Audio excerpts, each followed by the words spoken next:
The blood on Nora Everett's hands was still fresh when she heard the horse approaching her ranch, and she knew in that moment her entire world was about to collapse like a house of cards in a desert wind. She had maybe 3 minutes before whoever it was reached the main house, and the barn doors were still wide open, revealing what she had spent the last 6 months keeping hidden from every living soul in Silver Peak, Nevada. Her boots kicked up dust as she sprinted across the yard, her dark hair coming loose from its braid, heart hammering against her ribs so hard she thought they might crack. The November sun of 1883 beat down mercilessly, despite the late afternoon hour, and sweat mixed with the dirt on her face as she grabbed the barn doors and hauled them shut with every ounce of strength in her 22-year-old body. The lock clicked into place just as the rider came around the bend in the road, and Nora pressed her back against the weathered wood, trying to steady her breathing, trying to look like anything other than a woman with something to hide. She wiped her palms on her already stained work dress, realizing too late that she was only spreading the evidence across more fabric. The horse slowed to a walk, and Nora forced herself to look up, to meet the eyes of whoever had come calling at the worst possible moment in her entire life. What she saw made her stomach drop even further. Nathan Quinn sat astride a massive bay gelding, his broad shoulders blocking out part of the sun, his dark eyes taking in every detail of her disheveled appearance with the kind of attention that made her want to run and hide. He was the new ranch hand that old Thomas McCready had hired on 3 weeks ago, the quiet cowboy who kept to himself and did his work without complaint, and she had successfully avoided him for every single one of those 21 days, until now. "Miss Everett," he said, tipping his hat, his voice a low rumble that seemed to vibrate in the air between them. He was maybe 25, with sun-bronzed skin and the kind of rugged handsomeness that came from hard living and harder choices. A scar cut through his left eyebrow, giving him a dangerous look that was completely at odds with the gentle way he handled his horse. "Mr. McCready sent me over to check on that fence line you mentioned needed repairing." "It can wait," Nora said too quickly, pushing away from the barn door like it had burned her. "I mean, it is not urgent. You can come back tomorrow, or next week. Next week would be better." Nathan's gaze shifted from her face to the barn doors behind her, then back again. Something flickered in his expression, something that made Nora's pulse kick up another notch. "You hurt yourself, Miss Everett. That looks like blood." She glanced down at her hands, at the red stains that she had somehow forgotten in her panic, and her mind went completely blank.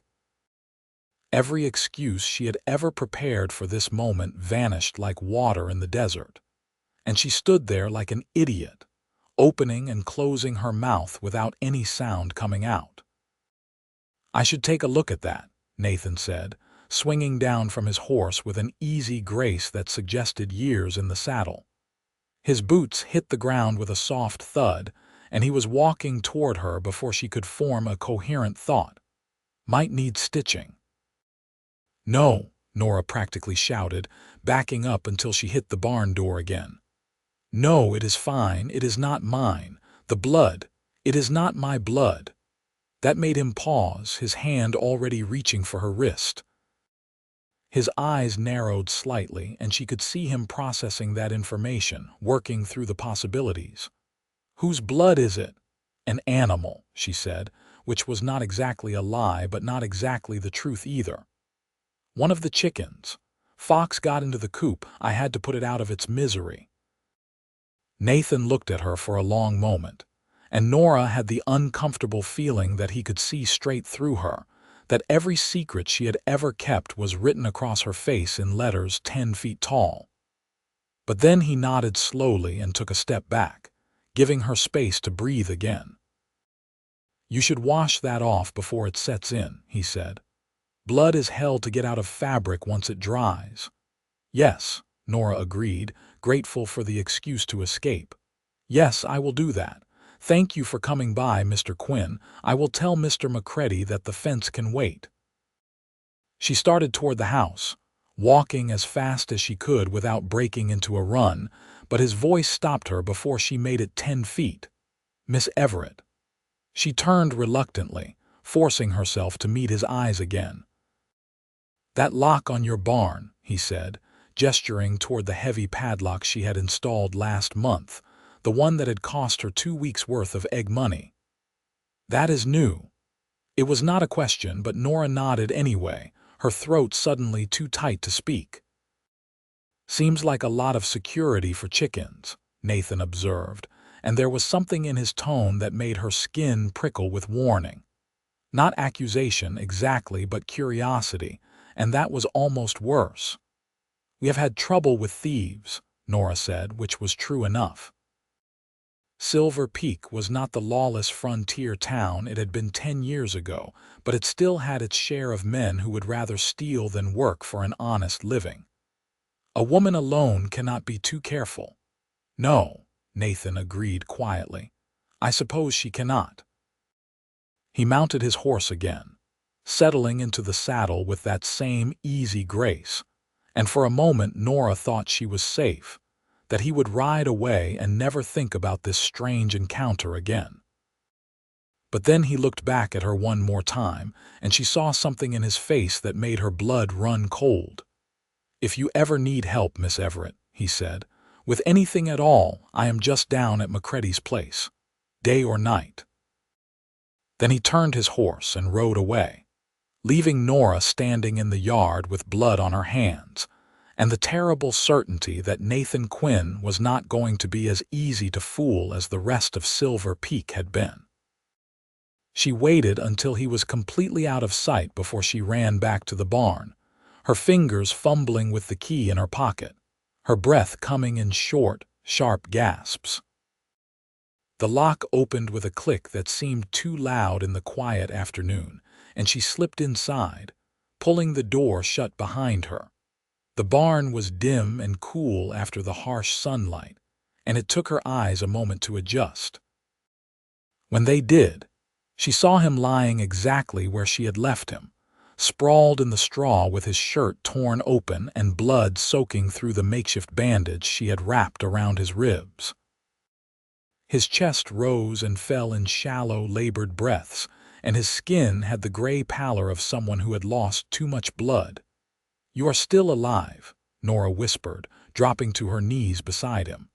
"Thank God you are still alive." The man did not respond. He had not been conscious since she had found him 3 hours ago, collapsed at the edge of her property with a bullet wound in his side and another in his shoulder. She had no idea who he was or where he had come from, but she knew beyond any doubt that if she had left him there, he would have died before sunset. So she had done the only thing she could do. She had dragged him into her barn, cleaned his wounds as best she could with the limited medical knowledge she possessed, and prayed that he would survive long enough for her to figure out what to do next. The problem was that Silver Peak had a sheriff, and that sheriff had a way of asking questions that Nora did not want to answer. Questions about why a young woman living alone would harbor a wounded stranger. Questions about whether she knew him, whether she had any connection to whatever trouble he was running from. Questions that would lead to other questions, and eventually someone would start digging into Nora's past, and that was something she could not allow to happen. So she had kept silent, and she had locked the barn, and she had told herself that she would figure out a solution before anyone discovered her secret. But now Nathan Quinn had seen her covered in blood, and he had seen her panic, and he had looked at her with those dark, knowing eyes, and Nora had the sinking feeling that her time was running out. She checked the stranger's bandages, relieved to see that the bleeding had mostly stopped. His pulse was weak but steady, and when she placed her hand against his forehead, his skin felt cool to the touch. No fever yet, which was a small mercy.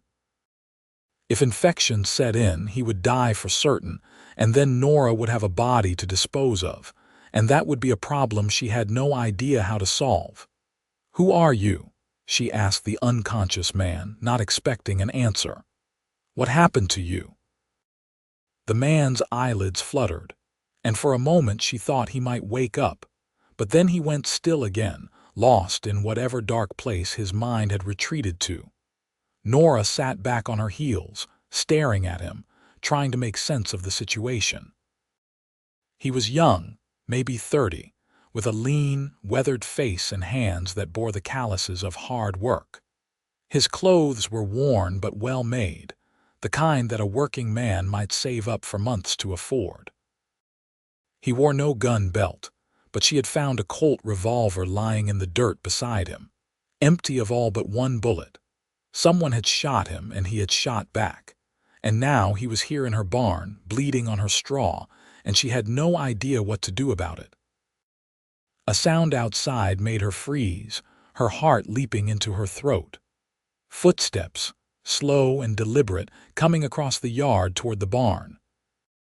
She grabbed the stranger's pistol from where she had hidden it under a pile of empty feed sacks and held it in both hands, pointing it at the door, her entire body shaking with adrenaline.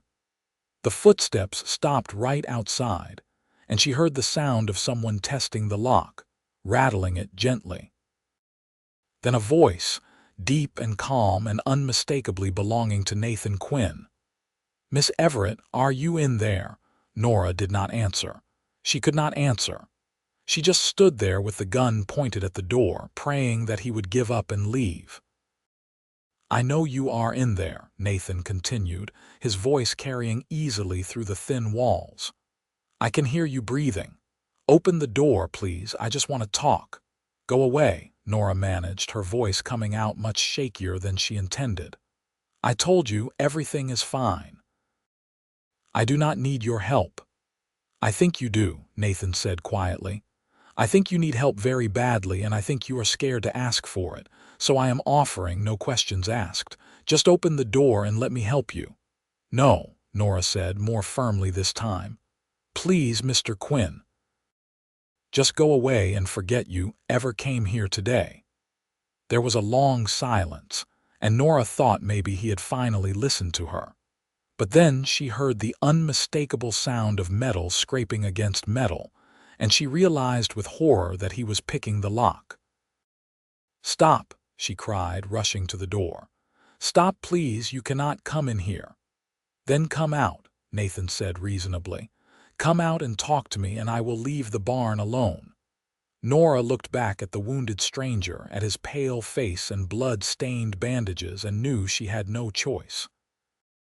If Nathan got that door open, he would see everything, and then it would be over. Her secret would be out, and whatever consequences came from that would fall on her head like an avalanche. She set the pistol down carefully, hidden behind a barrel where Nathan would not immediately see it, and took a deep breath, trying to compose herself. Then she slipped out the door, pulling it shut behind her so quickly that Nathan barely had time to step back. They stood facing each other in the late afternoon sun, and Nora saw him take in her appearance with a single sweeping glance. She had washed the blood off her hands at the pump, but her dress was still stained, and she knew she looked like exactly what she was, a woman at the end of her rope. "Please," she said, and her voice broke on the word. "Please, Mr. Quinn, I am begging you, do not open that barn door, do not ask me questions. Just go home and forget about all of this." Nathan studied her face for a long moment, and she saw something shift in his expression, something that looked almost like sympathy. But then he shook his head slowly, and her heart sank. "I cannot do that," he said. "Whatever is in there, whatever you are hiding, it has got you scared half to death. And I do not leave women in trouble, Miss Everett. It is not in my nature." "You do not understand," Nora said desperately. "If you open that door, if you see what is inside, you will have to make choices that will affect more than just me. You will have to decide whether to keep my secret or turn me over to the sheriff, and either way, someone will suffer for it. So please, for both our sakes, just walk away." "Show me," Nathan said simply. "Let me see what you are protecting, and I will make my own decision about what to do, but I am not walking away blind, not when I can see that you are terrified." Nora wanted to refuse. Every instinct she had was screaming at her to tell him no, to stand her ground, to protect her secret at any cost. But she was so tired, and so scared, and so utterly alone, and Nathan Quinn was looking at her with those steady dark eyes like he actually cared what happened to her. "If I show you," she whispered, "you have to promise me something." "What?" "Promise me that you will not go to the sheriff until we have talked, really talked. Promise me that you will listen to my story before you make any decisions." Nathan considered that for a moment, then nodded slowly. "I promise." Nora did not know if she believed him, but she also did not see any other choice. He was not going to leave, and if she refused, he would just come back with reinforcements, and then it would be even worse. At least this way, she had a chance to explain, to make him understand why she had done what she had done. She turned and unlocked the barn door, her hands trembling so badly she could barely fit the key into the lock. Then she pulled the door open and stepped aside, letting Nathan enter first, giving him a clear view of the wounded stranger lying in the straw. Nathan stopped dead in his tracks, his hand instinctively going to the pistol at his hip. Then he looked back at Nora, and she saw a dozen different emotions flicker across his face in the space of a single heartbeat. Surprise, confusion, understanding, and finally, the question she had been dreading. "Who is he?" "I do not know," Nora admitted. "I found him at the edge of my property about 3 hours ago. He had been shot twice, and he was bleeding badly. I thought he was dead at first, but then I saw him breathing, and I could not just leave him there." Nathan moved closer to the stranger, kneeling down to check his pulse, his movements careful and practiced. "He needs a doctor." "I know," Nora said, "but I cannot take him to town. If the sheriff finds out I have been harboring a wounded stranger, he will ask questions I cannot answer." "Why not?" Nathan looked up at her, his expression unreadable. "What are you afraid of, Miss Everett?" Nora wrapped her arms around herself, suddenly cold despite the warm afternoon. "You do not know what it is like," she said quietly, "being a woman alone in a place like this. People already talk about me, wondering why I am not married, wondering why I live by myself on this ranch instead of moving to town where I would be safe. If they find out I took in a strange man, if they think there is anything improper going on, my reputation will be destroyed. I will lose everything." It was not the whole truth, but it was true enough, and Nathan seemed to accept it. He turned his attention back to the wounded man, carefully peeling back the bandages to examine the bullet wounds. "You did a good job with these," he said, and there was something like respect in his voice. "The bleeding has stopped and the wounds look clean. Where did you learn field medicine?" "My father was a doctor," Nora said, which was a lie but a necessary one. "He taught me some basic techniques before he died." Nathan nodded, still focused on the stranger. "He is lucky you found him. Another hour in this heat and he would have been dead for certain." "Can you help him?" Nora asked.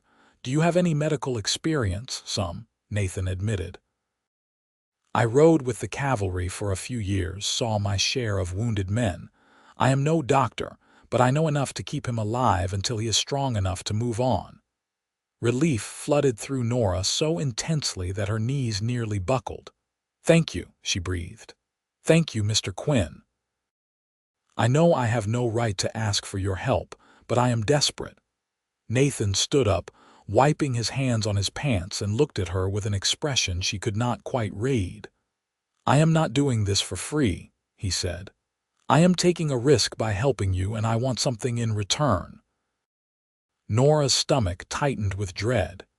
She had known there would be a price, that nothing in this world came without cost, but hearing him say it out loud made it real. "What do you want?" "The truth," Nathan said simply. "When this is over, when he is well enough to tell his story, I want to know what really happened. I want to know who shot him, and why, and what he was doing on your property.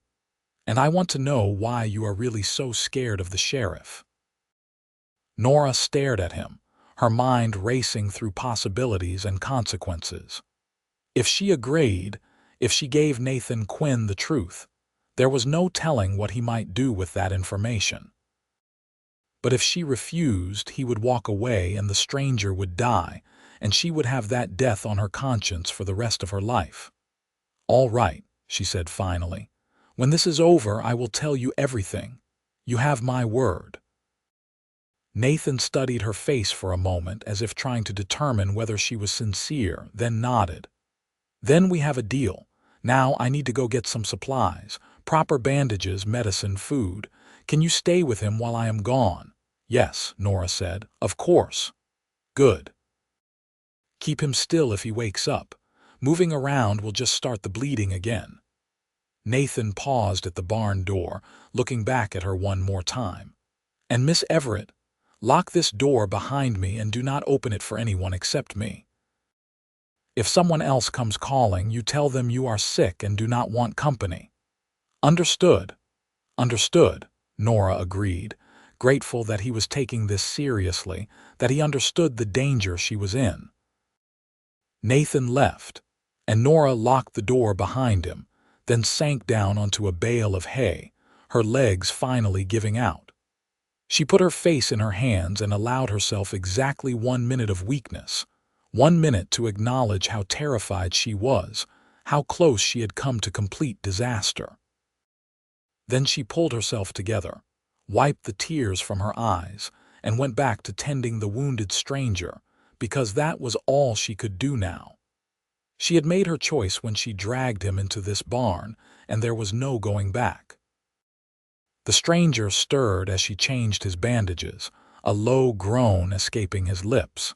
His eyelids fluttered, and for a moment she thought he might regain consciousness, but then he fell still again, his breathing evening out into the slow rhythm of deep sleep.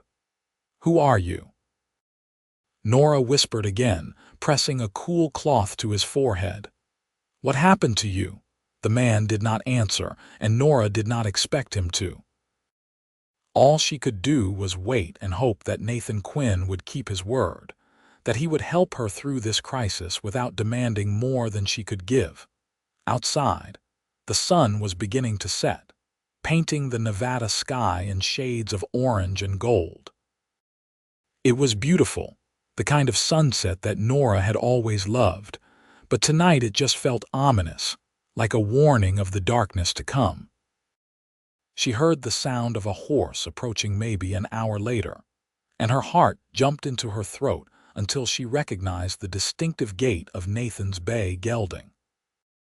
She unlocked the door and let him in, helping him carry the supplies he had brought: clean bandages, a bottle of whiskey for disinfecting wounds, some kind of powder that he said would prevent infection, and a basket of food that smelled like heaven. "Have you eaten today?" Nathan asked, setting the basket down on a barrel. Nora realized she had not, that she had been so focused on the stranger that she had completely forgotten about her own needs. "No," she admitted. "I was too worried." "Eat," Nathan ordered, pushing the basket toward her. "You are not going to be any good to him if you collapse from hunger."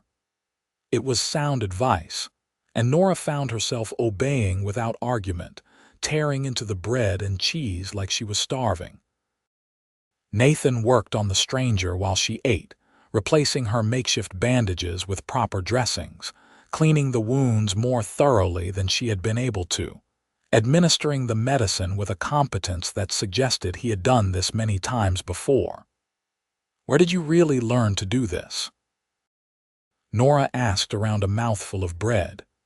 "The cavalry trained soldiers, not field surgeons." "I learned from necessity," Nathan said without looking up. When you see enough men die because no one knew how to help them, you figure out real quick what works and what does not. There was something in his voice, some old pain that he was keeping carefully controlled, and Nora found herself wanting to ask about it. But she had no right to pry into his past when she was keeping so many secrets of her own. They worked in silence for a while, Nathan tending to the stranger while Nora cleaned up the bloody straw and replaced it with fresh bedding. It was strange, this quiet partnership, this shared purpose that neither of them had planned. But it felt right somehow, like they were meant to be here together, taking care of this broken man. "He is going to make it," Nathan said finally, sitting back on his heels. The bullets went clean through, no vital organs hit. If infection does not set in, he should be on his feet in a week or two. "Thank you," Nora said, and she meant it with every fiber of her being. "I could not have done this without you." Nathan looked at her then, really looked at her, and Nora felt something shift between them, some invisible barrier falling away. "You are tougher than you look, Miss Everett," he said quietly. Not many women would have had the courage to drag a wounded stranger into their barn and try to save his life. "I did not feel very courageous," Nora admitted. "I felt terrified." "Courage is not the absence of fear," Nathan said. "It is doing what needs to be done despite the fear. And you did that today." Nora did not know what to say to that, so she said nothing, just held his gaze and felt something warm unfurl in her chest, something that had nothing to do with gratitude and everything to do with the man kneeling across from her. Nathan stood up, breaking the moment, and Nora felt a confusing mix of relief and disappointment. "I should go," he said. "Macready will wonder where I have been, but I will come back tomorrow morning to check on him." "All right," Nora agreed, walking him to the door. "And Mr. Quinn, thank you again, for everything." Nathan paused in the doorway, silhouetted against the darkening sky, and looked back at her with an expression she could not quite decipher. "Call me Nathan," he said. "If we are going to be keeping secrets together, we might as well use first names." "Nathan," Nora repeated, and the name felt strange on her tongue, intimate in a way that made her skin prickle with awareness. "Then you should call me Nora." "Nora," Nathan said, and the way he said it, low and careful like it was something precious, made her breath catch in her throat. "Get some rest tonight. Tomorrow is going to be a long day." Then he was gone, riding off into the twilight, and Nora was alone again with the stranger and her secrets, and the memory of the way Nathan had looked at her, like she was someone worth protecting. She slept fitfully that night, waking at every sound, terrified that someone would discover what she was hiding. But morning came without incident, and so did Nathan, arriving just after sunrise with more food and fresh supplies. They fell into a routine over the next few days. Nathan would come in the morning and again in the evening, checking on the stranger's progress, changing bandages, making sure infection had not set in.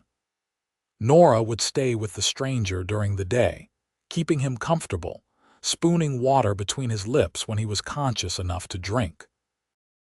And slowly, gradually, the stranger began to improve. His color returned, his breathing grew stronger, and on the fourth day he finally opened his eyes and looked at Nora with full awareness. "Where am I?" he rasped, his voice rough from disuse. "You are safe," Nora told him, helping him sit up enough to drink some water. "You were shot, but you are going to be all right." The stranger looked around the barn, taking in his surroundings with obvious confusion. "Who are you?" "My name is Nora Everett. This is my ranch. I found you on my property 4 days ago and brought you here." 4 days? The stranger looked stunned. "I have been unconscious for 4 days. Most of it, yes. You woke up a few times, but never for very long." Nora set the water cup aside and studied his face, trying to read his expression. "What is your name? What happened to you?" The stranger hesitated, and Nora saw fear flicker across his face, the same kind of fear she had been living with for months. "I cannot tell you," he said finally. "It is not safe for either of us." "You are in my barn," Nora pointed out. "I've been taking care of you, keeping you hidden, risking my reputation and possibly my life. I think I have earned the right to know who you are." The stranger studied her for a long moment, then sighed. "My name is James," he said. "James Walker, and I am in a lot of trouble." "What kind of trouble?" "The kind that gets people killed," James said grimly. "There are men looking for me, dangerous men. If they find out you helped me, they will hurt you too. You should have left me to die." "Well, I did not," Nora said firmly. "So you are just going to have to accept my help and hope those dangerous men never find out about me." James laughed, a dry, bitter sound. "You have got spirit, Miss Everett. I will give you that." The barn door opened and Nathan walked in, stopping short when he saw James sitting up and awake. "He is conscious," he said, stating the obvious. "His name is James Walker," Nora said. "James, this is Nathan Quinn. He has been helping me take care of you." James looked at Nathan with obvious wariness, his hand moving instinctively toward where his gun should have been. "Where is my pistol?" "Safe," Nora said. "I hid it. No one is going to hurt you here, Mr. Walker. We are trying to help you." "Why?" James asked bluntly. "Why would two strangers risk everything to help a man they do not even know?" "Because it was the right thing to do," Nathan said simply, moving closer to check James's bandages. "Now hold still and let me look at those wounds. I need to make sure they are healing properly." James submitted to the examination, though Nora could see the tension in his shoulders, the way he tracked Nathan's every movement like a hunted animal watching for predators. When Nathan was satisfied that the wounds were clean and healing well, he stepped back and crossed his arms over his chest. "Now," he said, "I think it is time you told us what happened. Who shot you and why?" James looked between them, clearly weighing his options, trying to decide how much to reveal. Finally, he sighed and leaned back against the barn wall, wincing at the movement. "I used to work for a man named Carson Briggs," he said. "He owns a ranch about 50 miles north of here, biggest spread in the territory, but he is not just a rancher. He is a thief and a murderer, and I was stupid enough to work for him for 3 years before I figured out what he was really doing." "What was he doing?" Nora asked, though she had a sinking feeling she already knew the answer. "Stealing," James said flatly. "Cattle, horses, anything that was not nailed down. He has a whole operation set up, men spread out across Nevada and into California, rustling stock and selling it across state lines. And when someone got in his way, when someone threatened to expose him, he made sure they never talked." Nathan's expression had gone hard and cold. "He killed them." "Yes," James confirmed. "I found out about it by accident, overheard him and his foreman planning to kill a homesteader who had seen too much. I tried to stop it, tried to warn the man, but I was too late. They killed him and his whole family, and when Briggs found out I knew, he sent men after me." "The men who shot you," Nora said quietly. James nodded. "I have been running for 2 weeks. Thought I had lost them, but they caught up to me about a mile from here, shot me off my horse.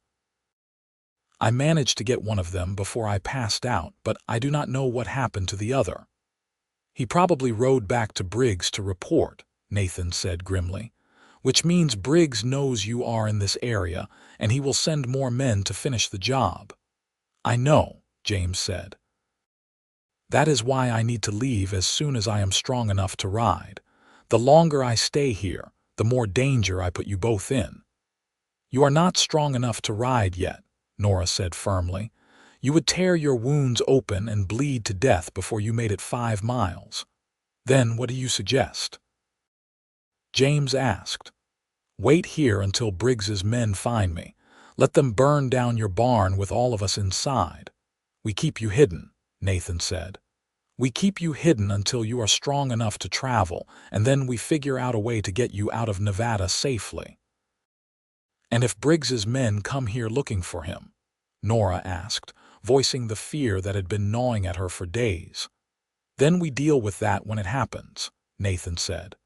"But right now, the best thing we can do is keep James alive and hidden until he is well enough to run."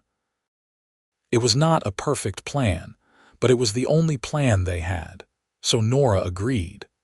James looked like he wanted to argue, but he was too weak to put up much of a fight, so he nodded reluctantly and let Nora help him lie back down.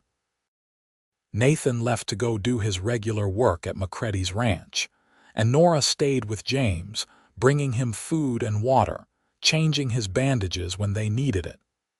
They talked a little, carefully dancing around the dangerous topics, learning small things about each other. James was 28, from Colorado originally, and he had come to Nevada looking for work 5 years ago.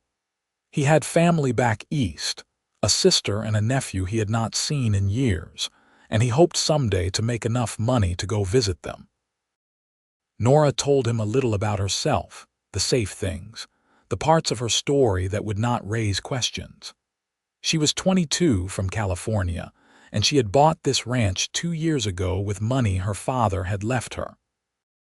She raised chickens and sold eggs in town, and she was planning to expand into cattle once she had saved up enough money. It was all true as far as it went, but it was not the whole truth, and Nora could tell that James knew she was holding something back. But he was kind enough not to push, and she was grateful for that small mercy.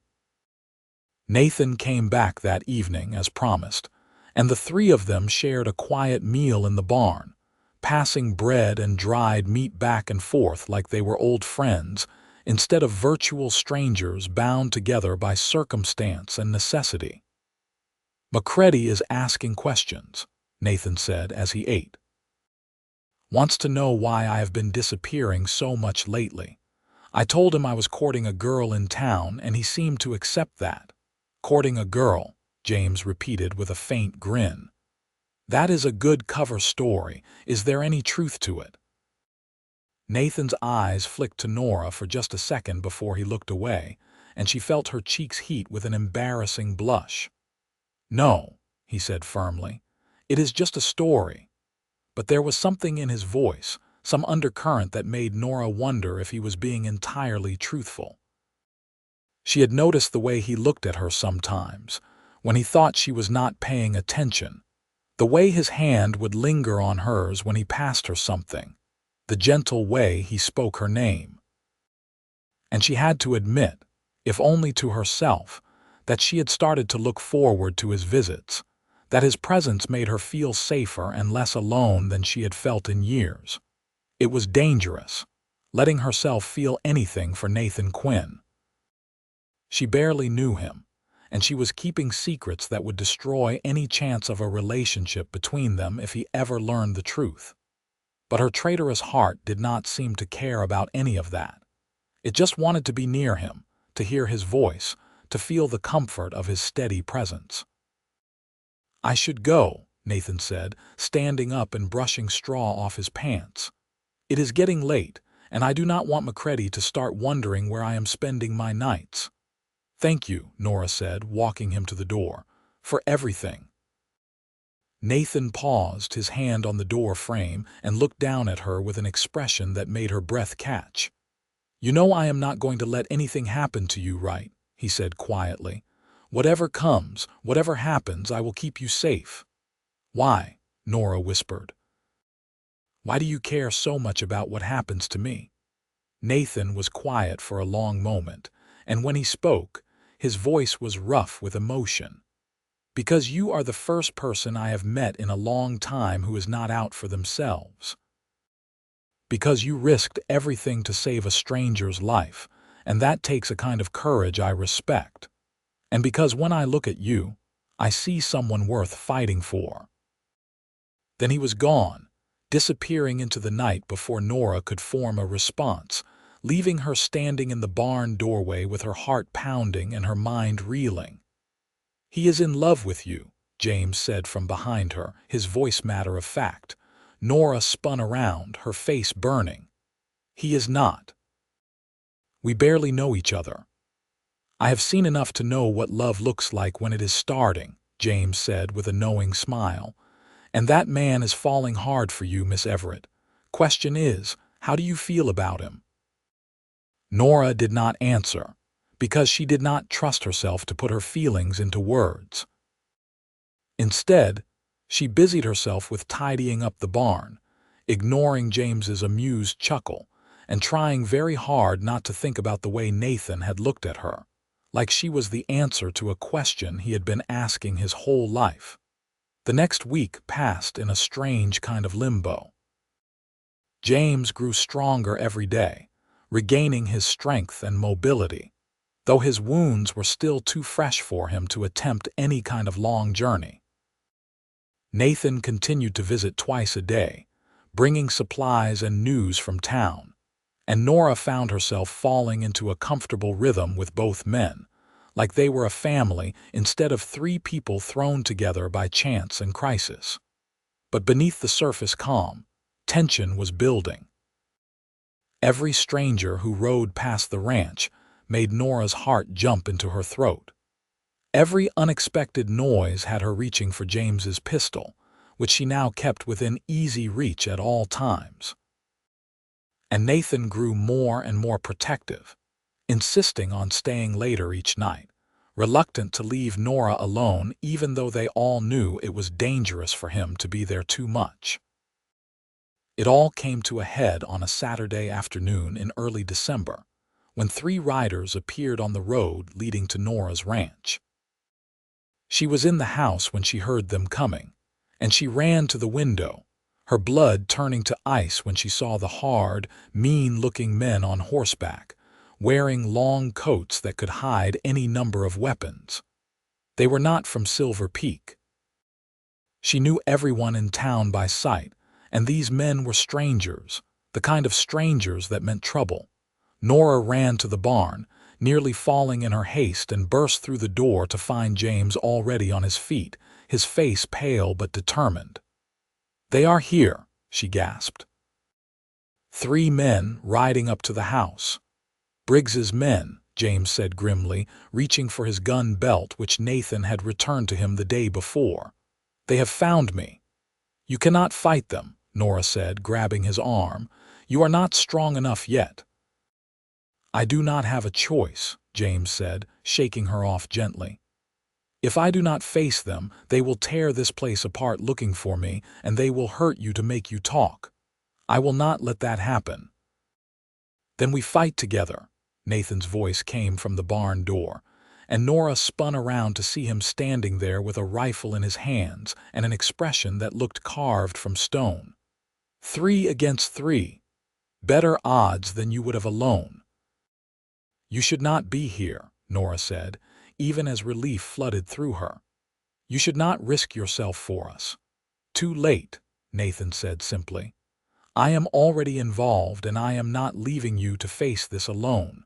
The sound of horses stopping in front of the house cut off any further argument. Nora heard boots hitting the ground, heard voices calling out, harsh and demanding. "Miss Everett, we know you are here. Come on out and talk to us." Nora looked at Nathan, then at James, and made a decision. "Stay here," she told them both. "Stay hidden. Let me talk to them." "Absolutely not," Nathan said. "If you go out there alone, there is no telling what they might do." "If you come with me, they will know something is wrong," Nora argued. "Let me handle this. I can be convincing when I need to be." Before either man could stop her, she slipped out of the barn and walked toward the house, forcing herself to look calm and unconcerned even though her legs were shaking so badly she could barely stand. The three men were standing in her yard, and they looked exactly as dangerous as she had feared.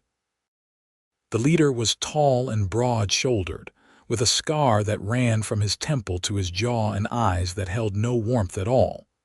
The other two flanked him like attack dogs, hands resting on their pistols, ready for violence. "Can I help you, gentlemen?" Nora asked, keeping her voice steady with an effort. "We are looking for someone," the scarred man said. "Man named James Walker. Word is he might have passed through this area about a week ago. You seen anyone matching that description?" "I have not seen anyone," Nora lied smoothly. "I live alone out here and I do not get many visitors." The scarred man studied her for a long moment, and Nora felt his gaze like a physical touch, cold and invasive. "You mind if we take a look around? Just to be sure." "I do mind," Nora said, lifting her chin. "This is my property, and I do not appreciate strangers coming here and demanding to search it. If you have business with the law, go talk to Sheriff Morrison in town. Otherwise, I would like you to leave." "Now that is not very friendly," the scarred man said, taking a step closer. "We just want to make sure there is no one hiding here. No need to get all defensive." "I am not being defensive," Nora said, holding her ground even though every instinct was screaming at her to run. "I am protecting my rights as a property owner. And I am telling you for the third time that you need to leave." The scarred man's hand moved toward his pistol, and Nora's heart stopped beating entirely. But before he could draw, Nathan's voice rang out across the yard, hard and commanding. "The lady asked you to leave." All four of them turned to see Nathan standing at the corner of the house, his rifle raised and pointed directly at the scarred man's chest. His face was absolutely expressionless, but there was something in his eyes, some cold determination that said he would not hesitate to pull the trigger if he had to. The scarred man's eyes narrowed. "This is not your concern, friend." "I am making it my concern," Nathan said. "Miss Everett is under my protection, and I do not take kindly to men who threaten women, so I am going to give you one chance to ride away peacefully. After that, things get ugly." The three men looked at each other, clearly calculating their odds. 3 against 1 would normally be good odds, but Nathan had the rifle and the high ground and they would have to draw and fire before he could shoot, which gave him a significant advantage. "You are making a mistake," the scarred man said. "Our employer is not a forgiving man. If we find out you have been hiding Walker, he will come for you, and it will not be pleasant." "I will take my chances," Nathan said coldly. "Now get on your horses and ride out of here before I decide to see how many of you I can shoot before you make it to the road." For a moment, Nora thought they were going to try it anyway, that they would draw their guns and this would end in bloodshed. But then the scarred man stepped back, raising his hands in a gesture of false surrender. "All right," he said. "We are leaving, but this is not over. If Walker is here, we will find out, and when we do, you will both regret helping him." They mounted their horses and rode away, but slowly, making it clear they were not intimidated, just choosing to fight another day. Nora watched them go, not moving until they were completely out of sight, and then her legs gave out and she sank to the ground, shaking uncontrollably. Nathan was beside her in an instant, dropping the rifle and pulling her into his arms. "You are all right," he murmured, holding her close. "You are safe, they are gone." "They will come back," Nora whispered against his chest. "They know something is wrong. They will come back with more men, and next time they will not leave so easily." "Then we need to move James," Nathan said. "Tonight. We get him out of here and somewhere safe, somewhere Briggs's men cannot find him." "Where?" Nora asked, pulling back to look at him. "Where can we take him that will be safe?" "I have an idea," Nathan said, "but you are not going to like it." Nora stared at him, her mind racing through possibilities. "Tell me." "We take him to Sheriff Morrison," Nathan said. "We tell him everything about Briggs and the murders and the rustling operation. Morrison is a good man, and if we give him enough evidence, he can protect James and maybe even bring Briggs to justice." "And what happens to me?" Nora asked quietly. "When the sheriff starts asking questions about why I was hiding James, when he starts digging into my past?" Nathan's expression softened. "What are you so afraid he will find, Nora?" Nora looked away, unable to meet his eyes. She had known this moment was coming, had known that eventually she would have to tell Nathan the truth about who she was and what she was running from. But knowing it and actually doing it were two very different things. "I told you my father left me money to buy this ranch," she said slowly. "That was not entirely true. The money came from my husband." Nathan went very still. "You are married." "I was married," Nora corrected. "He is dead now. But before he died, he did things, terrible things, and I helped him. Not because I wanted to, but because I was too scared to say no. And when the law started closing in, when it became clear that he was going to be arrested, he gave me all the money he had hidden away and told me to run. So I did. I came here and bought this ranch under a false name, and I have been hiding ever since." "What was his name?" Nathan asked quietly. "Your husband, Thomas Everett," Nora said, "but that was not his real name either.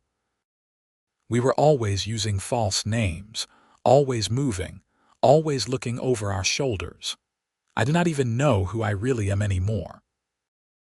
Nathan was quiet for a long time, and Nora braced herself for his judgment, for the moment when he would realize she was not worth protecting, that she was just as much a criminal as the men they were trying to escape.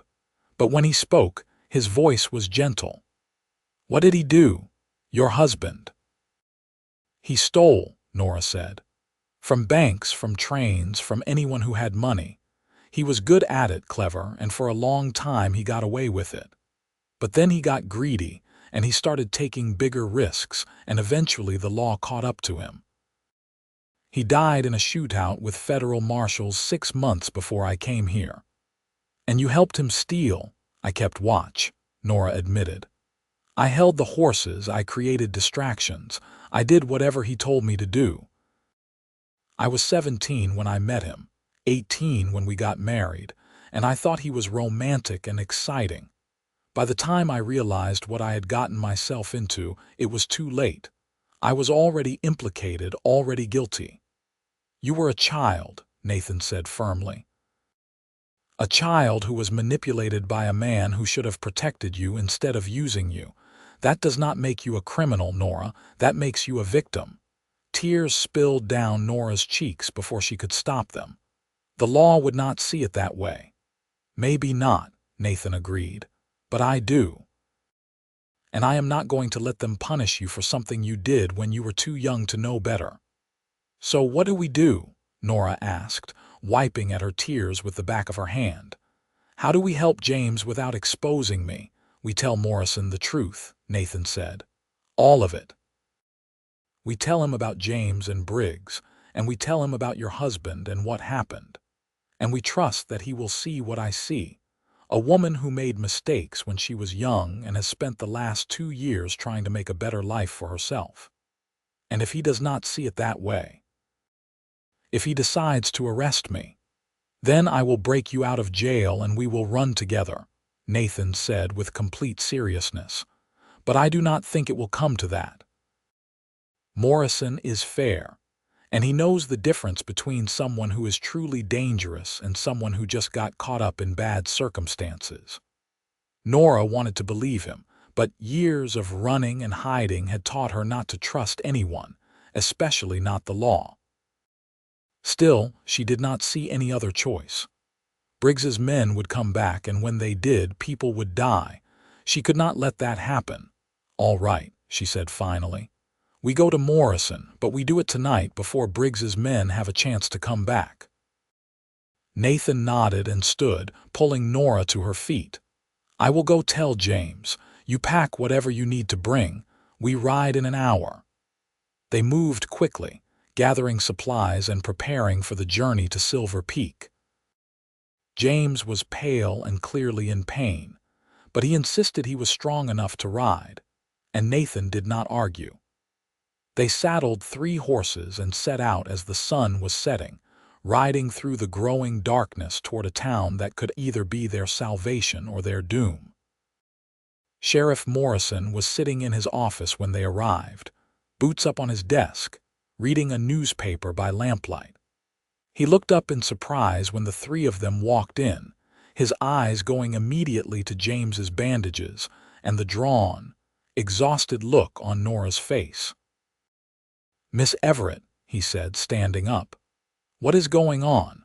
"We need your help, Sheriff," Nathan said before Nora could speak.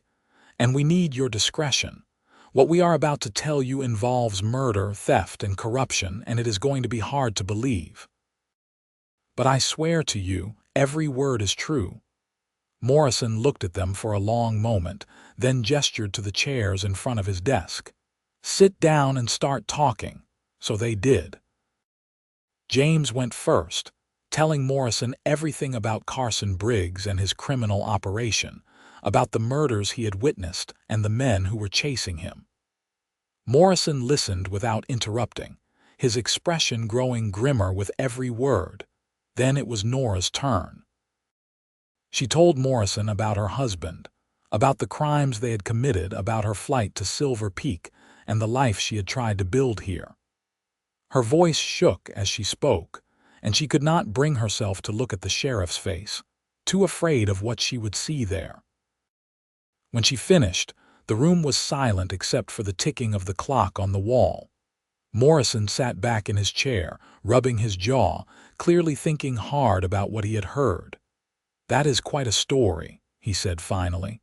"If even half of it is true, we have got serious problems." "It is all true," James said.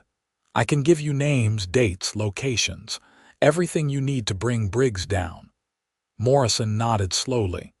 "And you, Miss Everett, you claim you were forced into helping your husband commit his crimes." "Not forced exactly," Nora said quietly. "But I was young, and I did not understand what I was getting into until it was too late. I know that does not excuse what I did, Sheriff.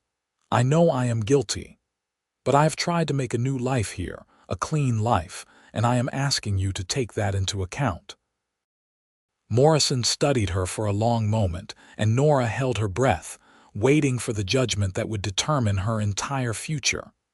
"How old are you, Miss Everett?" Morrison asked. 22, sir. "And how old were you when you met this husband of yours?" 17. Morrison nodded, as if that confirmed something he had been thinking.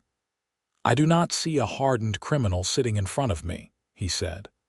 "I see a young woman who made some bad choices and has been paying for them ever since. Now, technically, I should probably arrest you and send word to the federal marshals about what you did. But technically, I should also do a lot of things I do not do, because sometimes the law needs a little common sense applied to it." "What are you saying?" Nora asked, hardly daring to hope.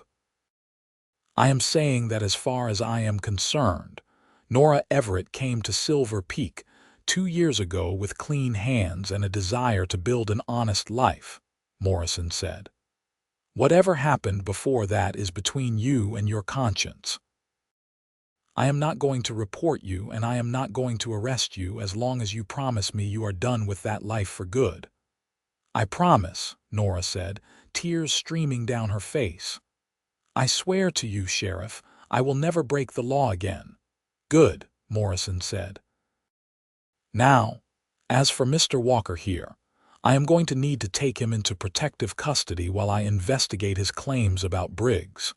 If what he says is true, and I have no reason to doubt him, then Briggs and his men are going to hang for murder. But that means Walker is going to need to testify, which means keeping him alive until the trial. Briggs will send men after him," Nathan said. "He has already sent men to Nora's ranch. Then I will send word to the federal marshal in Carson City," Morrison said. "This is bigger than just Silver Peak. We are going to need help to take Briggs down properly." It was decided then. James would stay in the jailhouse where Morrison could protect him, and Nathan and Nora would go back to the ranch and try to act like nothing had happened, like everything was normal. It felt wrong, leaving James behind, but Morrison assured them it was the safest option, and they had to trust him. They rode back to the ranch in silence, both lost in their own thoughts. When they arrived, Nathan helped Nora unsaddle her horse, and then they stood in the barn, neither quite ready to say goodbye. "You should go," Nora said quietly. "McCready will be wondering where you are." "I am not leaving you here alone," Nathan said firmly. "Not after what happened today. I am staying right here, and if those men come back, they will have to go through me to get to you." "Nathan, you cannot. If McCready finds out you have been staying here, he will fire you, and you need that job." "I need you safe more than I need a job," Nathan said, and the intensity in his voice took her breath away. "Nora, I know this is not the time, and I know we have only known each other for a couple of weeks, but I have to tell you something." "What?" Nora whispered, her heart pounding. "I am in love with you," Nathan said simply. "I have been falling in love with you since the first day I saw you standing in front of this barn with blood on your hands and terror in your eyes, and I cannot keep pretending otherwise. I do not care about your past, and I do not care what you did before you came here. All I care about is who you are now, and who you are now is the strongest, bravest, most remarkable woman I have ever met." Nora could not speak, could not think, could only stare at him with tears streaming down her face and her heart feeling like it might burst. "You do not have to say anything," Nathan continued. "I just needed you to know. I needed you to understand that whatever happens, whatever comes next, you are not alone anymore. I am with you, Nora, for as long as you will have me." "I love you too," Nora managed to choke out. "I have been so scared to admit it, even to myself, but I love you, Nathan. I love you so much it terrifies me." Nathan closed the distance between them in 2 long strides and pulled her into his arms, holding her like she was the most precious thing in the world. And then he was kissing her, gentle and fierce at the same time, and Nora kissed him back with everything she had, pouring all her fear and hope and love into that single moment. When they finally pulled apart, both breathing hard, Nathan rested his forehead against hers and smiled. "I am not going anywhere," he said. "You are stuck with me now." "Good," Nora said, smiling through her tears, "because I do not think I could survive losing you." They spent the night in the barn, not doing anything improper, just holding each other and talking about everything and nothing, making plans for a future that suddenly seemed possible. And when morning came, Nathan rode to McCready's ranch and quit his job, telling the old man that he had found something more important to do with his life. The next few weeks were tense. Morrison sent for help from Carson City, and federal marshals arrived to investigate James's claims about Carson Briggs. They found everything James had promised: evidence of rustling operations spanning 3 states, witnesses who had been too scared to come forward before, and eventually, proof that Briggs had ordered the deaths of at least 7 people who had threatened to expose him. Briggs was arrested, along with 15 of his men, including the 3 who had come to Nora's ranch. The trial lasted 2 weeks, and James testified against his former employer with a courage that impressed everyone who heard him. In the end, Briggs was sentenced to hang, and his organization was completely dismantled. Through it all, Nathan stayed by Nora's side, helping her with the ranch, protecting her from the curious townspeople who wanted to know what role she had played in bringing down one of the territory's most dangerous criminals. And slowly, gradually, Nora began to believe that she might actually be safe, that she might actually have a chance at the normal life she had always wanted. In February of 1884, 3 months after James's rescue, Nathan proposed to Nora in the barn where they had first become partners in saving a stranger's life. He did it simply, without fancy words or grand gestures, just got down on one knee and asked her to marry him, to spend the rest of her life with him. Nora said yes before he even finished asking. They were married a month later in a small ceremony at the church in Silver Peak, with Sheriff Morrison standing as Nathan's best man and James Walker, fully recovered from his wounds and working as Morrison's deputy, giving Nora away. It was perfect, simple and heartfelt, and exactly what both of them wanted. Nathan moved into the ranch, and together they began to build the life they had both dreamed of. They expanded the chicken operation and added cattle, just as Nora had always planned. Nathan proved to be a natural rancher, with an instinct for animals and a work ethic that matched her own. And at night, they would sit on the porch and watch the sun set over the Nevada desert, holding hands and talking about their future. In the spring of 1885, Nora gave birth to their first child, a son they named Thomas, after the father Nora had invented to explain her medical knowledge. He was beautiful and healthy, with his father's dark eyes and his mother's stubborn chin, and Nathan cried when he held him for the first time, overwhelmed with love and gratitude. 2 years later, they had a daughter, whom they named Catherine. She was tiny and fierce from the moment she was born, and she wrapped her father around her little finger immediately.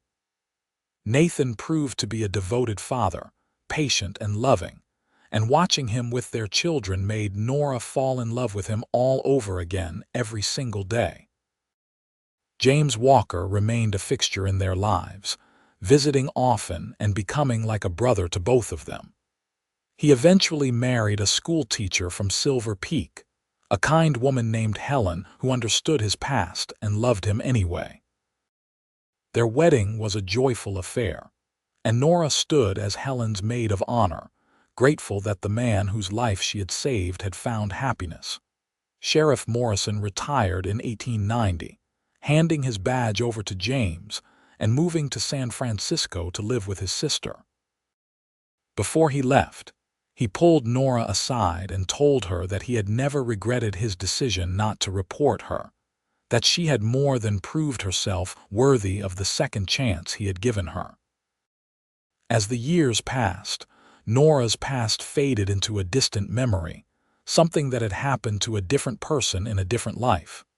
She was no longer running, no longer hiding, no longer afraid. She was just Nora Quinn, wife and mother and rancher, living her life in the Nevada desert with the man she loved and the family they had built together. On their 10th wedding anniversary, Nathan took her back to the barn where it had all started, where she had stood covered in blood and begged him not to open the door. They stood there in the dim light, holding hands, remembering that terrifying day and how far they had come since then. "Do you ever regret it?" Nora asked quietly. "Helping me, getting involved in all of that mess?" "Not for a single second," Nathan said, pulling her close. "That day changed my life, Nora. It brought me to you, and you are the best thing that ever happened to me." "I was so scared," Nora admitted. "When I saw you riding up, when I knew you were going to find out my secret, I thought my life was over. I never imagined it could turn into something so beautiful." "That is because you did not see what I saw," Nathan said, kissing her forehead. "You saw a wounded stranger and a terrible secret that could destroy you. I saw a woman with the courage to do what was right, even when it was dangerous. I saw someone worth fighting for, worth protecting, worth loving." "I love you," Nora whispered. "More than I ever thought it was possible to love another person." "I love you too," Nathan said, "and I am going to keep loving you for the rest of our lives, however long that may be." They stood there for a long time, wrapped in each other's arms, grateful for the second chances they had been given and the life they had built together. And as the sun set over their ranch, painting the sky in shades of gold and orange, Nora thought about how strange fate could be, how a single moment of courage could change everything. She had begged Nathan not to open the barn door that day, terrified of what he would find, terrified of how he would judge her. But he had opened it anyway, and instead of condemnation, He had offered her help and hope and eventually love. He had seen past her secrets and her fears to the woman underneath, the woman who was trying so hard to be better than her past. And in return, she had given him her heart, her trust, and her faith that tomorrow could be better than yesterday. Together, they had built something real and lasting, something that could withstand any storm. By 1895, the Quinn Ranch was one of the most prosperous in Silver Peak, with a herd of cattle that numbered in the hundreds and a reputation for quality livestock that spread across Nevada and into California. Nathan and Nora worked side by side every day, partners in every sense of the word, and their children grew up strong and healthy, learning the value of hard work and honest living. Thomas, their eldest, showed his father's way with animals and his mother's head for business. At 15, he was already helping manage the ranch operations, and Nathan joked that the boy would probably own half of Nevada by the time he was 30. Catherine, at 13, was quieter but just as determined, with a love for books and learning that reminded Nora of herself at that age. In 1896, Nora gave birth to their third child, another son they named William. He was unexpected, a surprise blessing that came when Nora had thought her childbearing years were behind her. Nathan was 40 years old and Nora was 35, and they welcomed their youngest son with the wisdom and patience that came from experience. James and Helen Walker had 3 children of their own by then, and the two families spent holidays together, the children running wild while the adults sat on the porch and talked about everything and nothing. It was a good life, peaceful and full of love, and sometimes Nora had to pinch herself to believe it was real.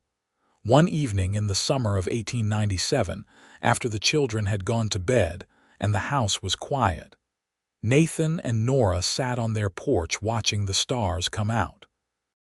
Nathan had his arm around her shoulders, and she was leaning against him, perfectly content.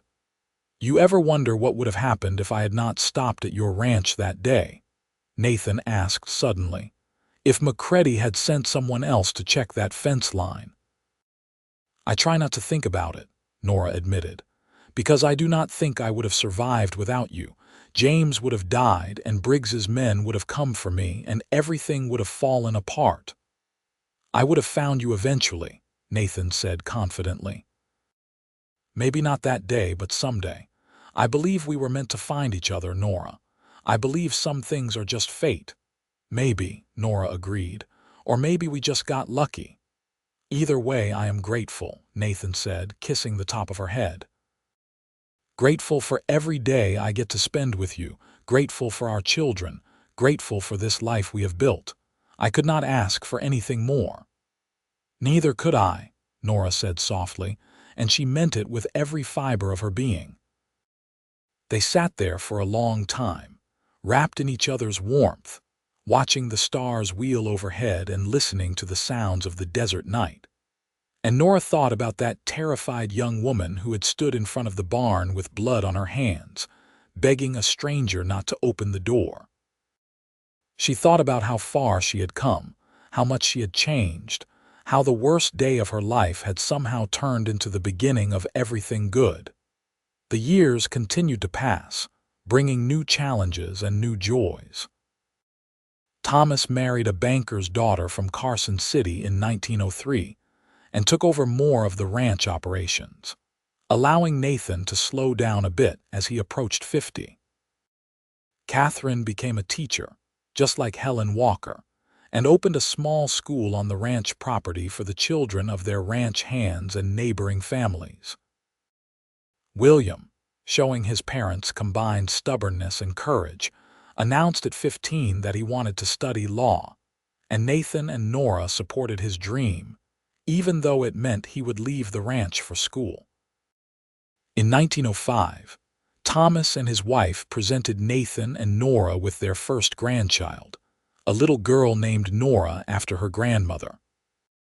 holding her granddaughter for the first time. Nora cried tears of joy, overwhelmed by the realization that she had not just survived her past, but had built a legacy that would continue long after she was gone. James Walker served as sheriff of Silver Peak for 20 years before retiring and handing the badge to a younger man. He and Nathan remained close friends, and the two families continued their tradition of gathering for holidays and celebrations, their children growing up together like cousins. As Nathan and Nora grew older, they spent more time on the porch and less time working the ranch, content to let their son and his workers handle the day-to-day operations. They would sit together in the evenings, holding hands and remembering their life together, all the challenges they had overcome and all the love they had shared. "You have any regrets?" Nathan asked her one evening when they were both in their 60s, the question coming out of nowhere. Nora thought about it carefully before answering.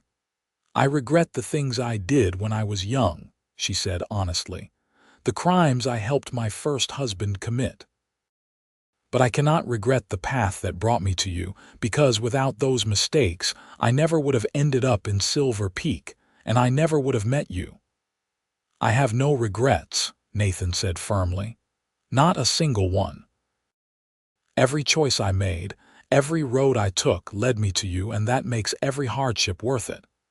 "You are a romantic," Nora teased gently, squeezing his hand. "Only with you," Nathan replied, bringing her hand to his lips and kissing it. "Only ever with you."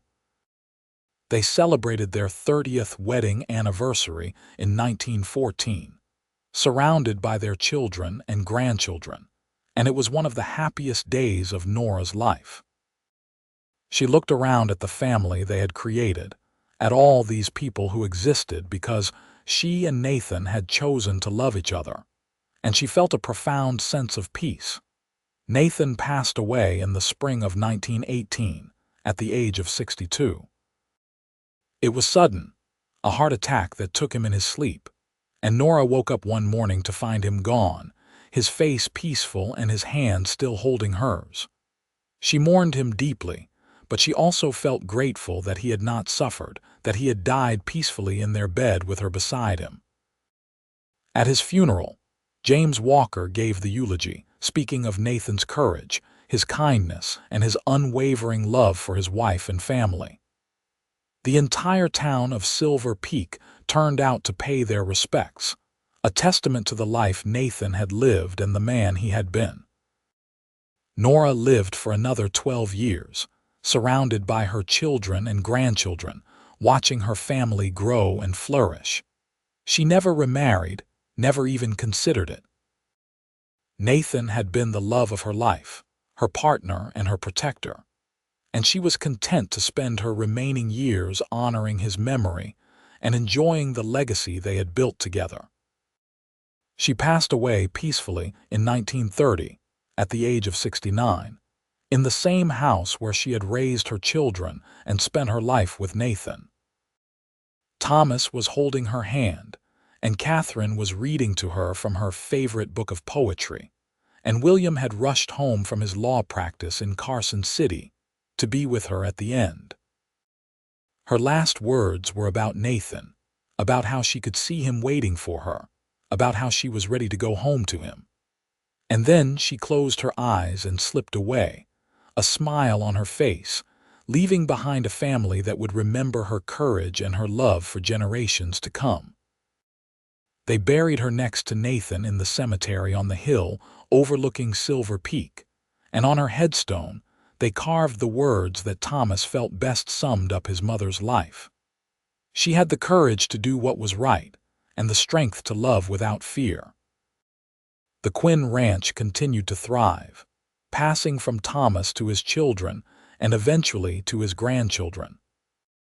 And in the barn where it had all started, where Nora had begged Nathan not to open the door, and where he had opened it anyway, and found her deepest secret, successive generations of Quinns would stand and marvel at the story of their ancestors, the cowboy and the woman he had loved enough to risk everything for. It became a family legend, told and retold at gatherings and celebrations. The story of how one act of courage and one moment of trust had changed everything. Young Quinn children would sit wide-eyed as their grandparents told them about great-great-grandmother Nora, who had saved a stranger's life and found her own salvation in the process, and about great-great-grandfather Nathan, who had seen past secrets and fear to the remarkable woman beneath. And in the telling and retelling, the story became more than just history. It became a reminder that courage and love could overcome any obstacle, that second chances were possible, and that sometimes the moments that terrified us the most could lead to the greatest happiness we would ever know.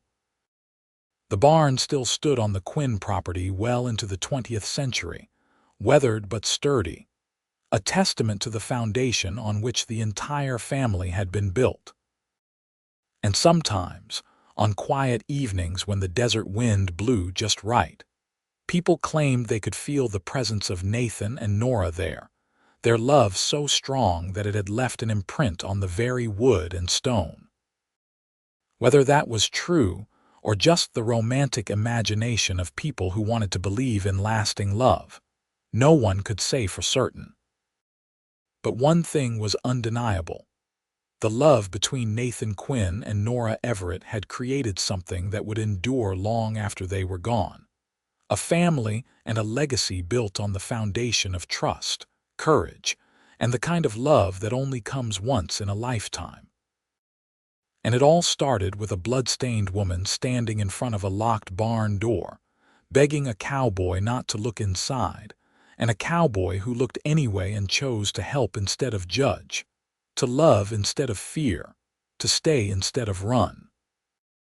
That single choice, made on a hot Nevada afternoon in 1883, had rippled forward through time, affecting dozens of lives, creating new stories and new love and new possibilities. It proved that one moment of courage could change everything, that one person choosing to do the right thing could make all the difference in the world. Nathan and Nora's story lived on in the hearts and minds of everyone who heard it, a reminder that love was worth fighting for, that second chances were precious beyond measure, and that sometimes the very thing we feared most could turn out to be the greatest blessing we would ever receive.